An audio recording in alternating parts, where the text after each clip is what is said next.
Today, I'm going to explain a horror, sci-fi movie called Morgan. Spoilers ahead. Watch out and take care.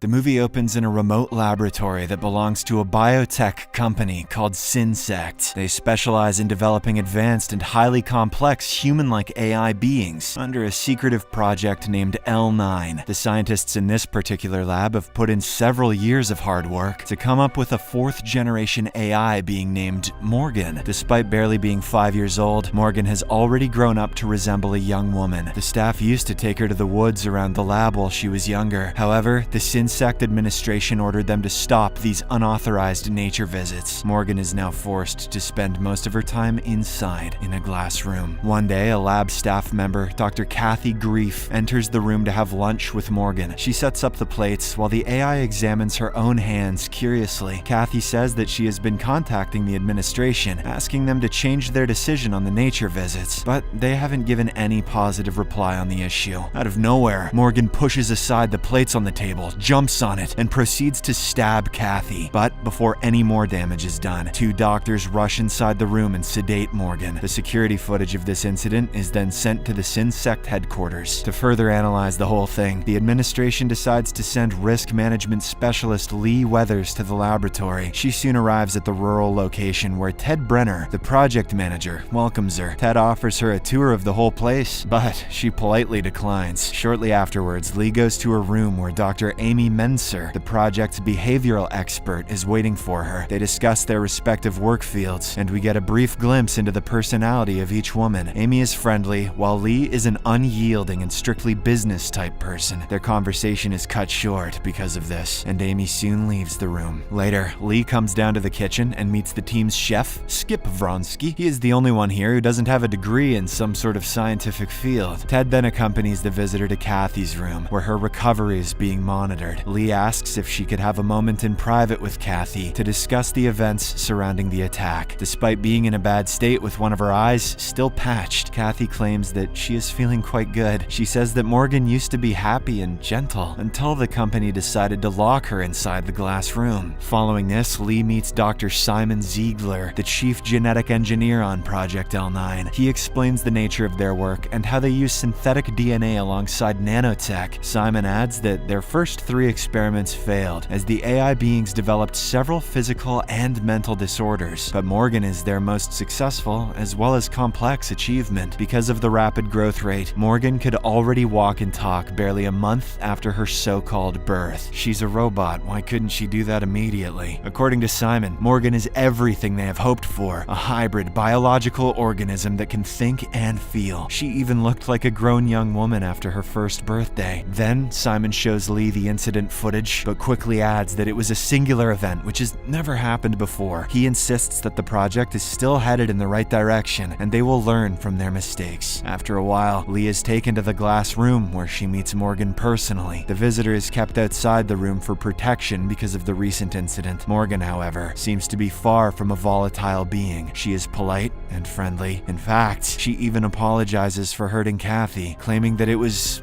unintentional. Later, when everyone is left, Morgan sits down in a corner and recalls fond memories of her and Amy in the woods. It is obvious that she feels most comfortable with Amy, who treats her more like a sister than a prototype. Later, Lee joins the team for dinner and meets the other members, the married couple Dr. Darren and Dr. Brenda Finch. She is also greeted by Dr. Louis Chang, the head of Project L9, whom Morgan considers as her mother. Lee then explains that her job is to assess risk against the company's profit. To everyone's dismay, she refers to Morgan as an object rather than someone who has feelings. She brings up a similar project in Helsinki, where prototypes killed 21 researchers, but Simon interrupts and says that Morgan is much more advanced than the older prototypes. Later that night, Lee and Skip share a conversation over some drinks. He tells her about the dynamics between the people in the laboratory. It turns out that he and Amy used to have a fling in the past, and may have also slept with each other. Skip, however, makes it clear that he's not dating anyone anyone at the moment. Slightly drunk, he then makes a move and kisses Lee. I swear, I'm not a virgin. But quickly apologizes for it. The latter looks embarrassed, and the two awkwardly say goodnight. Meanwhile, Amy walks over to Morgan's room to spend some time with her. She disables the cameras before approaching Morgan's cell to remind her about the psychological test tomorrow. Amy assures her that everything will turn out fine as long as she stays true to herself. The two then lay their hands on the glass as an act of sisterly love and affection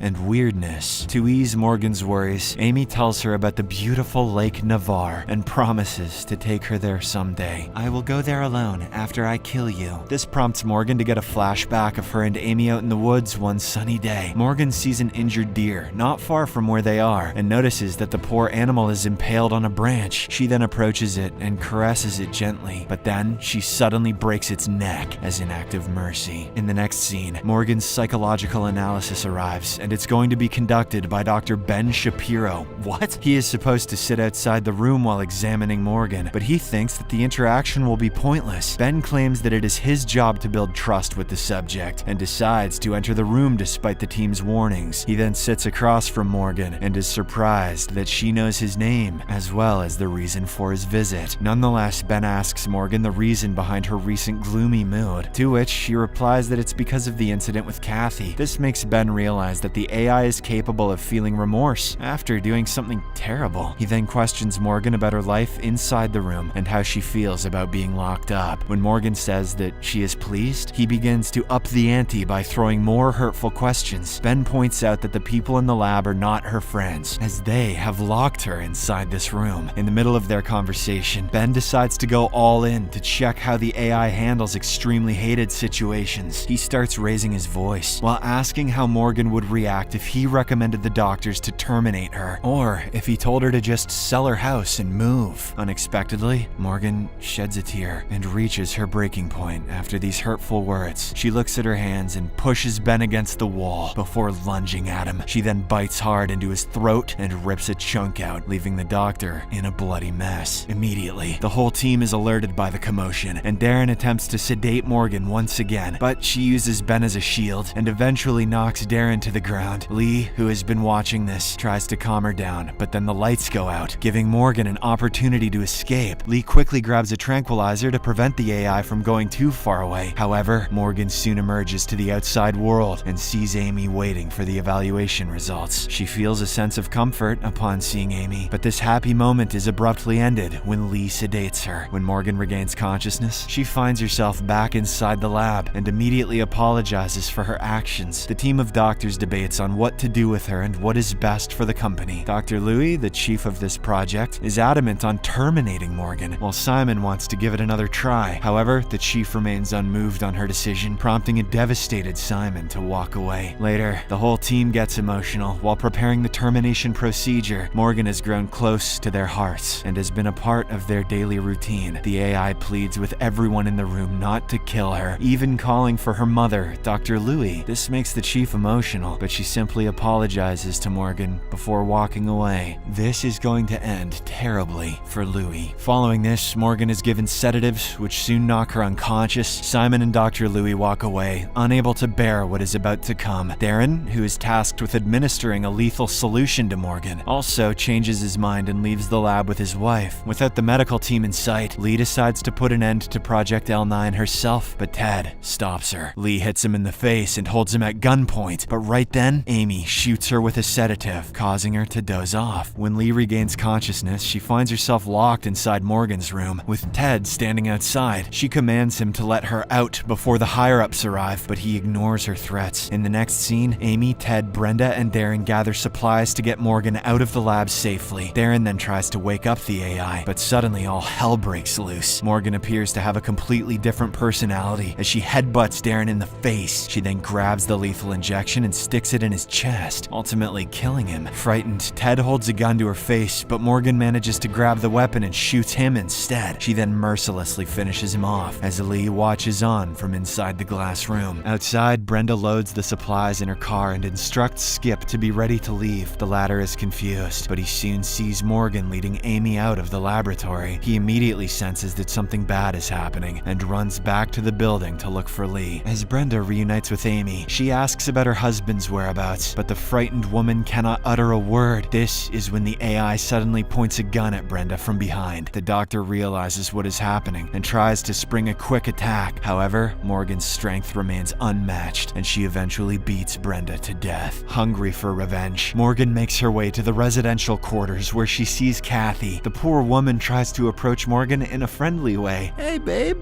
how you doing? Only to get brutally kicked to death. Meanwhile, Lee manages to climb to the top of the room through an air vent and escapes by breaking through the glass sunroof. She sees Skip outside, who is still shaken by the devastating deaths of his colleagues. Lee, on the other hand, is extremely calm and instructs him to grab a weapon. It is obvious that there is more to Lee than meets the eye. Back at the residential quarters, Dr. Louis records a video detailing the events that took place just now, but before she can finish, Morgan enters the room, approaches her mother, and even gives her a kiss on the forehead. In a shocking twist, she then suffocates her, and this murder is caught on camera. Sometime later, Lee arrives at the residential quarters, only to find the lifeless Simon hung from a cabinet. She looks around the area, when suddenly, Morgan emerges from one of the corners to attack her. They get into a fierce brawl, taking turns at throwing each other across the room. As the fight progresses, Morgan launches herself at Lee, but both of them fall out of the window and land on the car parked below. There, Skip tries to stop Morgan, but she knocks him down and drives out of the area with Amy. A determined Lee then gets in her car as well and frantically chases after the fugitive AI. She soon catches up to Morgan, but the latter manages to bump her car and forces it to crash into a big tree. An increasingly desperate Amy begs Morgan to stop, but the AI is hell-bent on escaping to freedom. On the other hand, Lee somehow manages to survive the crash with nothing but a few scratches. Skip soon arrives in his car and claims to know where Morgan and Amy are headed. Elsewhere, in the nearby forest, Morgan takes Amy to Lake Navarre, a journey she had awaited for so long. The AI claims that she won't harm her, but Amy remains vigilant with a weapon tucked under her jacket. Soon enough, Morgan sees the lake and sheds a tear of joy, experiencing true freedom for the first time in her life. Meanwhile, Lee grabs Skip's rifle and goes to the jungle to kill Morgan herself. She doesn't want to waste too much time and fires a shot in the air. This is enough to grab Morgan's attention, who also decides to return to the woods and finish Lee for good. Shortly after, the two come head to head and a fierce brawl breaks out. They throw numerous punches at each other, but Morgan eventually pushes Lee into a trunk. She gets impaled by a branch, a sight that is hauntingly similar to the deer that Morgan had killed mercifully. However, this time, Morgan decides to walk away, leaving her opponent to bleed out to death. She soon returns to the lake and tries to run away with Amy, but in a shocking twist, Lee arrives at the spot, seemingly unhurt except for a few scratches. She pushes Morgan into the lake and holds her underwater until she stops moving. Lee then takes the pistol from Amy and shoots her in the head. Following this, she drags herself back to the spot where Skip had parked the car. Lee shockingly shoots him as well, effectively killing the last member of Project L9. In the aftermath of this event, SynSect head Jim Bryce discusses the incident with other board members and declares the Project L9 a failure. We then see Lee Weathers in a local restaurant, calm and expressionless as usual. Rather curiously, she examines her hands, a gesture similar to Morgan's. The movie comes to an end as we finally learn that she is also a bioengineered being, specifically designed to carry out orders without any